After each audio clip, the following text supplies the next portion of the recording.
Bagaimana cara menghancurkan? Bikin hoax, buka aib-aib, kesalahan-kesalahan kalau tahu ada, sekecil apapun. Biar habaib dengan habaib tarung, habaib tidak percaya dengan warga Nahdlatul Ulama atau Nahdlatul Ulamanya. Biar Nahdlatul Ulama tidak suka kepada Ahlul Bait, antar kiai dengan kiai. 8 tahun yang lalu sudah pernah saya ingatkan.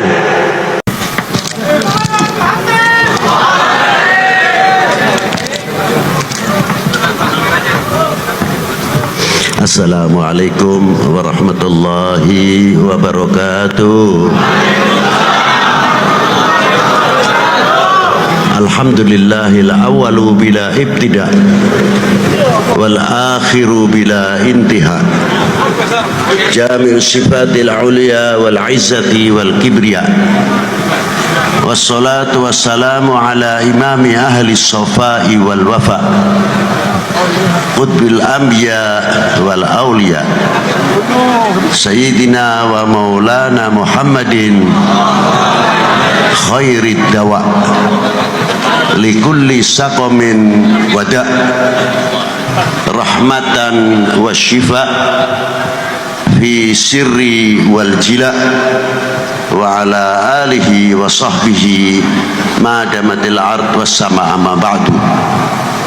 Ayuhas sadatina al-a'izza al-fudala, saya mengucapkan syukur terima kasih kepada Allah Subhanahu wa taala yang masih mendapat panggilan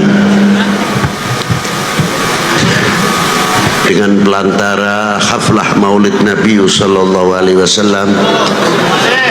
Satu kehormatan untuk umatnya mau menghadiri bita'zim kepada Nabi besar Sayyidina Muhammad sallallahu alaihi wasallam.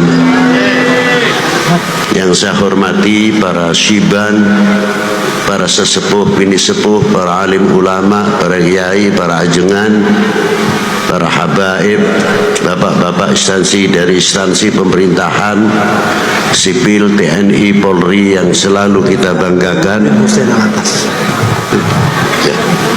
Dan saya hormati Habibana Alwi bin Husain Al-Attas. Maaf apabila saya tidak bisa menyebutkan satu persatu. Bukan berarti kita menghormati takdim kita. Abdullah bin Husain. Abdullah bin Husain. Al-Attas Khalifah. Tidak berarti mengurangi hormat takdim kita kepada para beliau, dan tidak terlepas kepada pengganti atau penerus. Dengan kata lain, khalifah adalah Abdullah bin Husain Al-Attas Al-Alawi Ba'alawi Al-Alawi. Dan yang saya hormati hadirin wal hadirat rahimakumullah, majelis ini adalah majelis syukur, majelis yang melahirkan ungkapan-ungkapan rasa terima kasih yang tiada terhingga kepada baginda Nabi sallallahu alaihi wasallam. Man lam yashkurin nas lam yashkurillah. Barang siapa tidak mengerti terima kasih kepada manusia, sama halnya tidak mengerti terima kasih kepada Allah Subhanahu wa ta'ala. Bagaimana tidak, seandainya kita dalam haflah Maulidin Nabi bisa potong kambing lebih dari 5.000, ayam 5.000, sapi kerbau 5.000 untuk haflah Maulid Nabi, jangan dikira itu sudah bangga. Lah, belum apa-apa. Apa sebab? Karena ada yang lebih dari segala-galanya adalah nikmatul imani wal Islam. Laula Sayyidina Muhammad sallallahu alaihi wasallam, kita itu mengerti apa? Di sini letaknya hormatil Maulid Nabi sallallahu alaihi wasallam. Karena Rasulullah tidak perlu diagungkan, bukan berlebihan. Allah Ta'ala sudah memberikan kelebihan-kelebihan yang luar biasa, tidak ada tandingan. Kita yang butuh sama maulud, kita yang dahaga sama maulid Nabi Sallallahu Alaihi Wasallam. Sering saya ulang-ulang sabdanya Allah Subhanahu wa taala, "Qul in kuntum tuhibbunallaha fattabi'uni yuhibbukumullah." Katakanlah kekasihku kepada umatmu, bila kalian benar cinta kepada aku, yakni Allah Subhanahu wa taala. Rasulullah mendapat mandat resmi dari Allah Ta'ala dengan kalimatul mufrad, bukan kalimatul jama'. Fattabi'uni, ikutilah jejakku, ikutilah aku, yuhibbukumullah, kalian akan dicintai kepada Allah Subhanahu wa ta'ala oleh Allah Ta'ala. Sahabat bertanya, mata aku mu'minan sadikan ya Rasulullah, sejauh mana kita dikategorikan orang yang beriman? Dijawab oleh Rasulullah, idza ahbabtallah, selagi kamu mempunyai nuktah yang mencintai kepada Allah Subhanahu wa taala.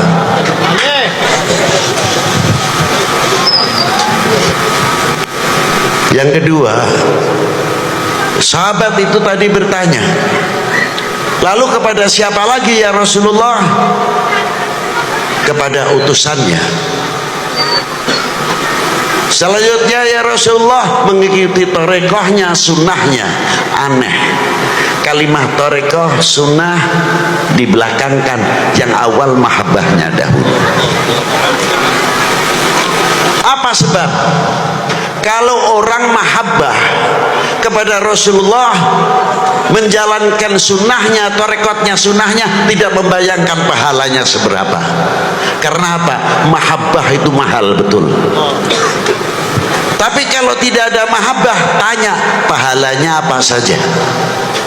Ini perbedaannya orang cinta dan orang yang tidak cinta. Dan orang yang mencintai kepada umat, mencintai kepada ahli bait Nabi, mencintai kepada sahabat, semuanya mencintai kepada para aulia, tidak mungkin apalagi kepada keluarganya membuka aibnya orang yang dicintainya. Karena apa? Mahabbah. Maka dari itu pendidikan akhlakul karimah oleh Allah Subhanahu wa taala untuk umatnya sangat luar biasa. Apa diantaranya? Karena Allah Subhanahu wa taala memanggil para nabinya, para anbiya atau para rasulnya bi asma'ihim, dengan namanya masing-masing. Ya Musa, ya Ibrahim, ya Ismail, wa Ishaq, wa Yaqub, ila akhiril ayat yang disebutkan di dalam Al-Qur'anul Karim. Allah Ta'ala melarang kepada kita, la taj'al du'a rasul bainakum kadu'a ba'dukum ba'dha. Jangan kamu memanggil kekasihku ini sebagaimana engkau memanggil sesamamu. Anehnya, yang menciptakan memberikan contoh kepada umat ini. Apa panggilan Allah kepada Rasulullah? Tidak ada kalimatun nida, ya Muhammad, ya Ahmad. Tapi yang ada Yasin, Toha, ya Muzammil, ya Mudaththir, ya ayuhan nabi, ya ayuhan rasul. Inilah pendidikan akhlakul karimah langsung minal maula jalla wa'ala. Ternyata panggilan itu mengandung satu mahabbah, kedua kali haibah, kewibawaan. Coba kalau umat Sayyidina Muhammad SAW manggil, jangankan lagi kepada Rasulullah, terlalu tinggi. Kepada siapa? Badeka ajengan. Ajengan saha, ajengan fulan, mugi-mugi panjang umurna, panjang siswana. Badai angkat kemarana, ajengan fulan, disebutkan kiainya, ajengannya, bukan namanya belaka. Menambah wibawa yang memanggil. Begitu pula kita seumpamanya kepada ustadz yang mengajarkan anak-anak kita, orang yang tua padahal umurnya jauh lebih daripada ustadznya, memanggilnya apa? Ya ustadz. Ya Ustaz Bang, anaknya akan melihat bapaknya apa? Bapak saya saja umurnya jauh lebih tua, hormatnya kepada saya punya guru luar biasa, akan dicontoh oleh anak-anaknya. Begitu pula RT RW apabila lingkupnya menghargai, wibawa pemerintahan setempat dari RT RW akan terangkat. Karena apa? Rakyatnya, masyarakatnya mengerti, menghormati dengan panggilan sesuai jabatannya masing-masing. Itulah hebatnya. Maka dari itu, apabila umat ini semua mengagungkan kepada Rasulullah dengan panggilan-panggilan baginda Nabi Rasulullah sallallahu alaihi wasallam, Sayyidina wa Maulana Muhammadin, haibatul Islam, haibatul umat Islam luar biasa, tidak akan turun. Mengapa kita haibahnya turun? Kita koreksi dan introspeksi kepada diri kita masing-masing, sejauh mana kita mahabbah kepada baginda Nabi sallallahu alaihi wasallam. Hadits ini diteruskan, di tengah-tengahnya ada kalimat wal yatawaffatun nas fil iman ala qadri tafawutihim fi mahabbati. Kadar bobot iman seseorang adalah tergantung kecintaannya kepada aku. Bila mana kecintaannya sama Rasulullah luar biasa, imannya akan semakin meningkat, menambah dan akan berkembang ma'rifatnya. Hadis ini bisa diputar balik oleh siapa? Oleh oknum manusia yang akan menghancurkan umat Islam khususnya dan umat beragama pada umumnya. Apa diantaranya ditafsirkan? Oh, kalau begitu, kalau menghancurkan umat Islam, kalau menghancurkan umat beragama, jauhkan kepercayaannya masyarakat, kepercayaannya umat ini kepada nabinya, kepada ulamanya, kepada habaibnya, kepada tokoh-tokoh dunia Islam, supaya jauh. Apabila ini sudah terjadi, maka umat Islam akan mudah dihancurkan. Yang kedua, ditafsirkan bagaimana caranya untuk menghancurkan pemerintah, bagaimana cara menghancurkan tidak percaya kepada TNI Polri-nya. Orbit terus, kesalahan yang kecil diorbitkan supaya kepercayaan masyarakat ini jauh, diangkat yang oknum-oknumnya, supaya apa? Kita semakin jauh kepercayaannya kepada TNI Polri-nya dan pemerintah. Apabila masyarakat ini sudah kena hoax, karena di Indonesia ada dua ketahanan yang kuat. Yang pertama, pertahanan yang kuat adalah TNI Polri, ekonomi, pertanian, pendidikan. Itu diantaranya pertahanan nasional. Yang kedua, pertahanan semesta adalah rakyat. Bagaimana cara menghancurkan? Bikin hoax, buka aib-aib, kesalahan-kesalahan kalau tahu ada, sekecil apapun. Biar habaib dengan habaib tarung, habaib tidak percaya dengan warga Nahdlatul Ulama atau Nahdlatul Ulamanya, biar Nahdlatul Ulama tidak suka kepada Ahlul Bait, antar kiai dengan kiai. 8 tahun yang lalu sudah pernah saya ingatkan. Apa yang terjadi? Arahnya kemana? Arahnya supaya Indonesia chaos, supaya kita tidak percaya, sehingga kita sesama kita tarung baku hantam, sehingga Indonesia tidak bisa akan maju. Selalu begitu yang diharapkan, sehingga Indonesia pecah-pecah. Wahai bangsaku yang kubanggakan, relakah negerimu terpecah belah? Jawab yang keras. Wahai bangsaku yang kubanggakan, relakah negerimu terpecah belah? Relakah para habaib dipecah belah? Relakah para ulama dipecah belah? Relakah negeri ini dipecah belah? Relakah TNI Polri dengan masyarakat dipecah belah?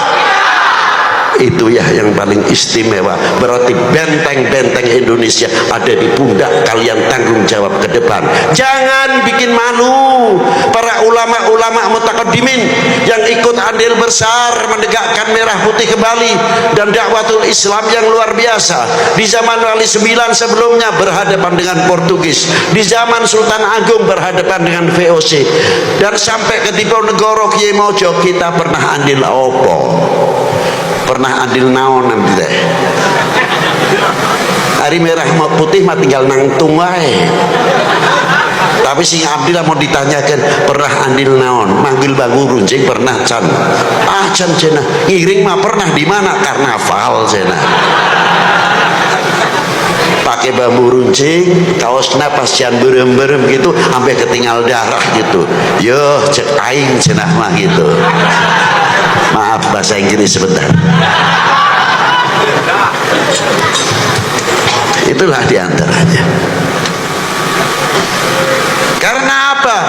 Negara kita, bangsa kita, umat Islam khususnya di Indonesia mempunyai amanah yang luar biasa dari Allah Subhanahu wa taala.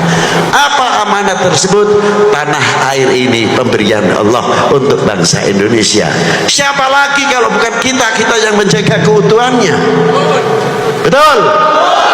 Sehelai rumput yang kering, sebutir pasir Indonesia, kehormatan taruhannya. Betul? Assalamualaikum warahmatullahi wabarakatuh.